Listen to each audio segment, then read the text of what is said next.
এই যে এটা হচ্ছে এসআইআর ফর্ম। তো ফর্মটার মধ্যে অনেকগুলো ভুল হয়ে গেছে। তো যদি এরকম দুটো ফর্ম ছিল, জেরক্সও করা নেই, এই দুটো ফর্ম ছিল, ঠিক আছে, এই দুটো ফর্ম দুটোই লিখে ফেলছে, দুটোই ভুল হয়ে গেছে। তো এবার হচ্ছে জেরক্স করা নেই, এবার কোথায় ফর্মটা পাবো? এটা ফর্ম পাওয়ার জন্য বিডিও অফিসে যেতে হবে, বিএলও কে নিয়ে অনেক ভেজাল, 10-15 দিন টাইম লাগবে, মানে অনেক দৌড়াদৌড়ি আছে। তো এটার একটা বুদ্ধি আছে, যেই বুদ্ধি দিয়ে আমরা হচ্ছে কিন্তু যদি দুটো ফর্মই নষ্ট হয়ে যায় তাহলে আমরা কি করে নতুন একটি ফর্ম বের করতে পারবো সেটাই আমি তোমাদেরকে দেখাচ্ছি। তো প্রথমে কি করতে হবে, এই যে দেখতে হবে, এই যে এসআইআর যে ফর্মটা উপরের পার্টটা কিন্তু হচ্ছে সবার আলাদা আলাদা, কিন্তু নিচের যে পার্টটা থাকবে, নিচের পুরো পার্টটা কিন্তু সবার জন্য সেম।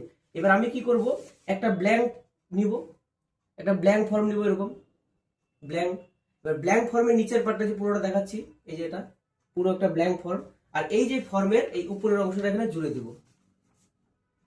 এই যে এভাবে। এবার কিন্তু এটা একটা নতুন ফর্ম হয়ে গেল, এই যে। এবার এটাকে আমরা জেরক্স করে নিব, তাহলে এটা কি একটা নতুন ফর্ম হয়ে গেল। ব্যাস, এই বুদ্ধিটাই করতে হবে, যে আমি দেখাচ্ছি এটা এরকম করে মেশিনে দিয়ে আমি দেখাচ্ছি।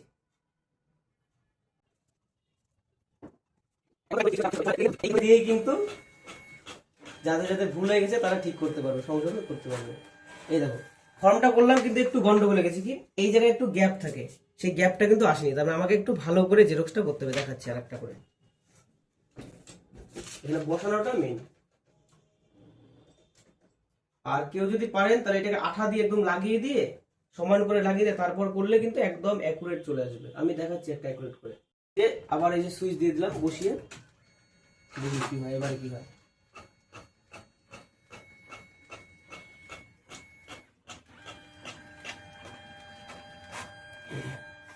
এবারে কিন্তু ঠিক এসছে। যে এইবার একটা জিনিস দেখাবো, যে এটা যে এই এই ফর্মটা যে আমি এরকম করলাম, এটা চলবে কিনা, নিচটা তো সেম। এবার এটাকে আমাকে কি করতে হবে, মোবাইল দিয়ে এই যে কিউআর কোডটাকে, এই যে ভোটার যে হচ্ছে এনভিএসপির যে হচ্ছে এই একটা অ্যাপ আছে, সেই অ্যাপটা দিয়ে এটা স্ক্যান করতে হবে যেটা দেখাচ্ছে কিনা। তো আমি যতগুলো এরকম করলাম সবগুলোতে কিন্তু দেখাচ্ছে, যদি স্ক্যান করার পর এটা যদি পুরো ডিটেলস দেখায় তার মানে ফর্মটা ঠিক আছে, এই ফর্মটা চলবে, এইভাবে করতে হবে।